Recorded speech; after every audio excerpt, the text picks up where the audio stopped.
নারীঘটিত বিষয়কে কেন্দ্র করে প্রথমে এক ব্যক্তিকে কুপিয়ে জখম করে গাজীপুরে নিহত সাংবাদিক তুহিনের হত্যাকারীরা। সেই দৃশ্য ধারণ করায় কাল হয়েছে তুহিনের, কুপিয়ে হত্যা করা হয়েছে তাকে। সহকর্মী সাব্বির আহমেদ জানাচ্ছেন বিস্তারিত।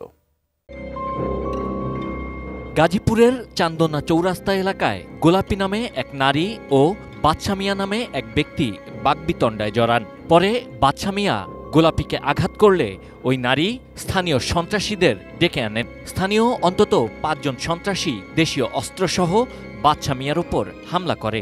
এ সময় বাদশা মিয়া স্থানীয় শাপলা মেনশন শপিং মলের ভেতরে ঢুকে যায়। সন্ত্রাসীরা বাদশা মিয়াকে কুপিয়ে জখম করে। বাদশা মিয়াকে কোপানোর সেই দৃশ্য মুঠোফোনে ধারণ করেন স্থানীয় সাংবাদিক, দৈনিক প্রতিদিনের কাগজের স্টাফ রিপোর্টার মোহাম্মদ আসাদুজ্জামান তুহিন।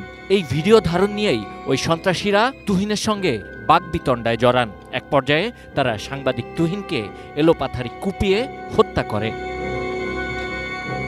বাদশা মিয়ার সঙ্গে কথা বলেছে এটিএন নিউজ। বাদশা মিয়া গাজীপুরের জয়দেবপুর হাসপাতালে চিকিৎসা নিয়েছেন।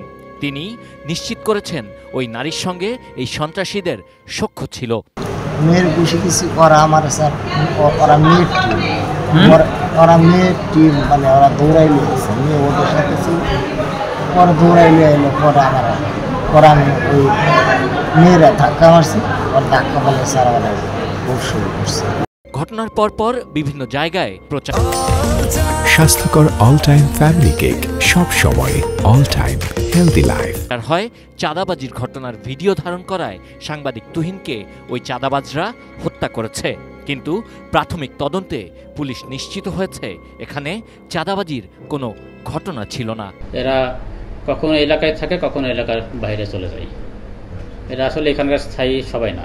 এখন পর্যন্ত ৪-৫ জন শনাক্ত করতে পেরেছি।